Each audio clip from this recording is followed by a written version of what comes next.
Millions were left without power across Spain and Portugal following a major electricity outage that also affected parts of France, Andorra and Belgium. Catholic cardinals have set the 7th of May as the start date for the conclave to elect Pope Francis' successor.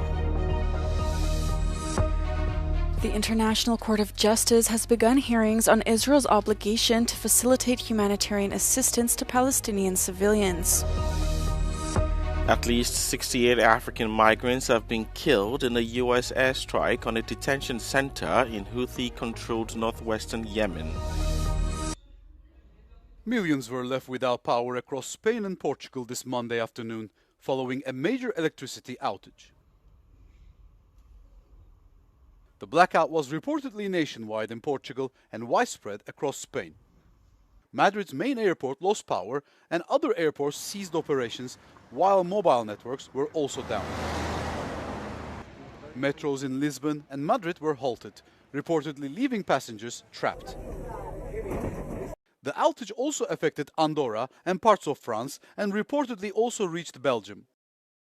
Spain's government held an emergency meeting to monitor the situation. The cause is unclear, but may be related to European grid issues or a fire that damaged the power line in France. Well, I just landed here at Porto Airport in Portugal, and as you can see on the board behind me, there is some electricity.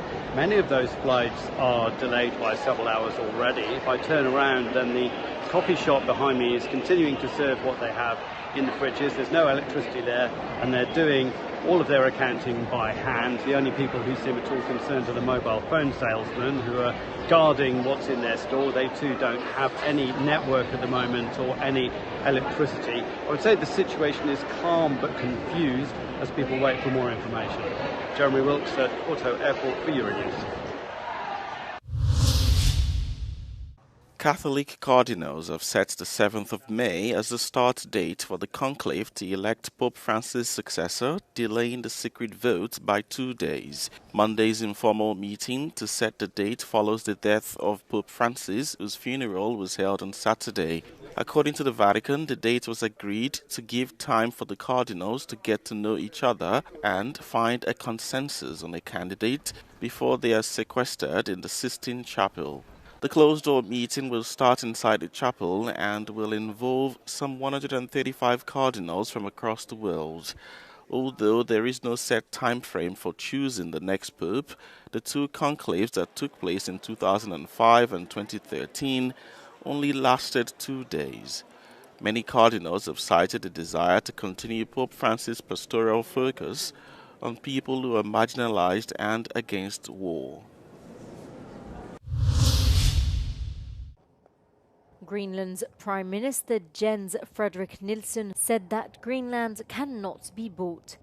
His comments came after a meeting with Danish Prime Minister Mette Frederiksen at her official residence on Sunday. Speaking to the media after their meeting, Nielsen called dialogue from the United States not respectful. The talks from the United States have not been respectful. The words used have not been respectful. And that's why we need to, in this situation, stand together. And in Greenland, we're willing to do that with all the countries that wants us good and wants to respect us. Nielsen made the remarks in defiance of US President Donald Trump's interest in taking control of the strategic territory.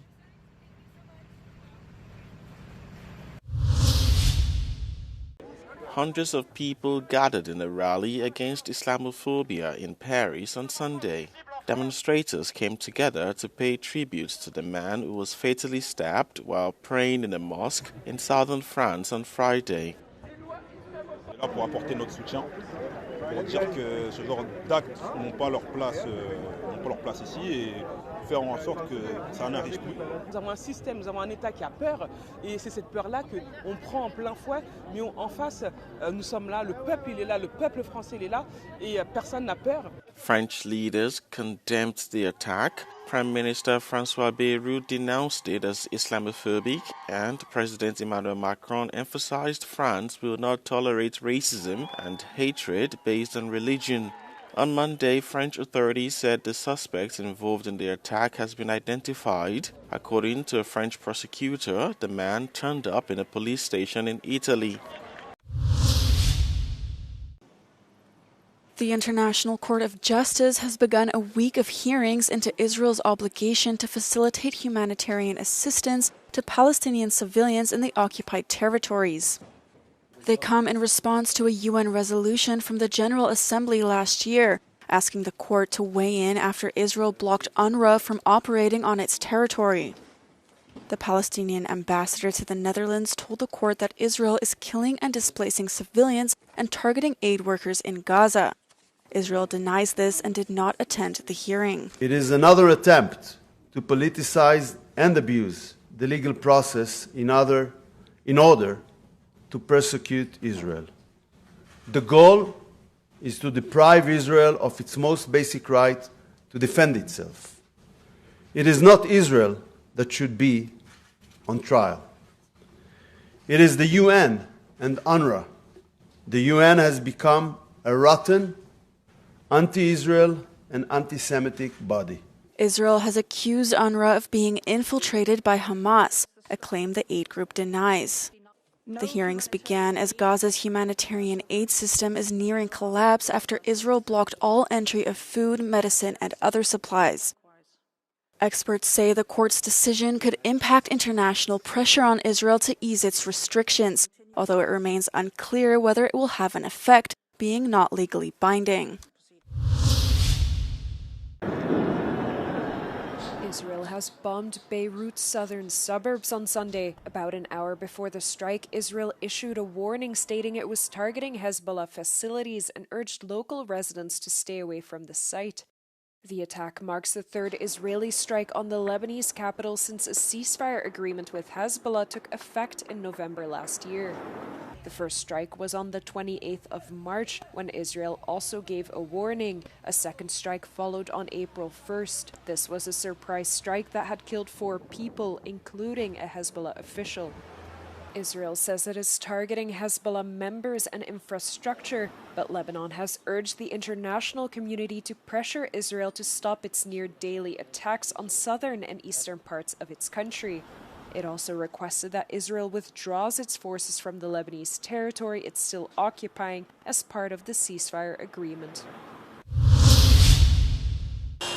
An alleged U.S. airstrike on a prison housing African migrants in Yemen has left at least 68 people dead, the Houthi rebels said on Monday. According to the Houthi-run Interior Ministry, some 115 migrants had been detained at the site. Graphic footage showed what appeared to be the victims and others wounded at the site, including those being treated at a packed hospital. There was no immediate comment from the U.S. military, but the American military acknowledged on Sunday it had carried out over 800 individual strikes since its month-long campaign.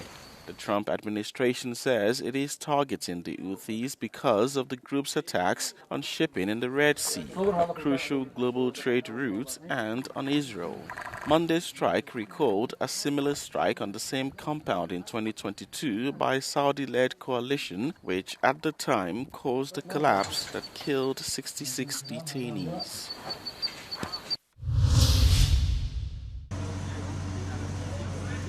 People have been killed and at least 20 others injured after a car rammed into a crowd at a Filipino street festival in Vancouver, Canada, according to police. People were celebrating the Lapu-Lapu Day festival when a car entered the street on Saturday evening. A 30-year-old Vancouver man was arrested at the scene. Videos posted on social media showed victims and debris strewn across a long stretch of road, with at least 7 people lying immobile on the ground. The The Vancouver Police Department added that they don't believe it was an act of terrorism and are carrying out an investigation.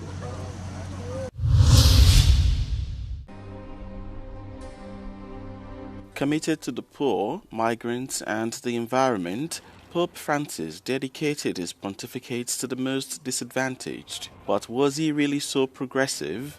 The pontiff dedicated his first visits to the Italian island of Lampedusa, where he paid tributes to the migrants who died in the Mediterranean and denounced what he called the globalization of indifference to their fate. He was a person for peace, a person for human dignity, and he always called out when people were mistreated and when migrants were being scapegoated and demonized by not at least forces here in this parliament also. While the head of the church has opened his blessing to homosexual couples, the door to religious marriage remains closed to them. Advances in women's rights have been largely absent from his pontificate. During a visit to Belgium, the Pope described abortion doctors as hired killers and compared abortion to homicide. He did not see that to have restrictions on the sexual reproductive rights of women will not end up the abortions. The only thing that will make is these abortions to be unsafe and not accessible for all women. So it was a man caring a lot of on inequalities, but it seems that this gender inequalities and this lack of rights of women were not in his mind. According to the Spanish MEP, this was a missed opportunity. And the question remains, was the Pope unable or unwilling to reform the Church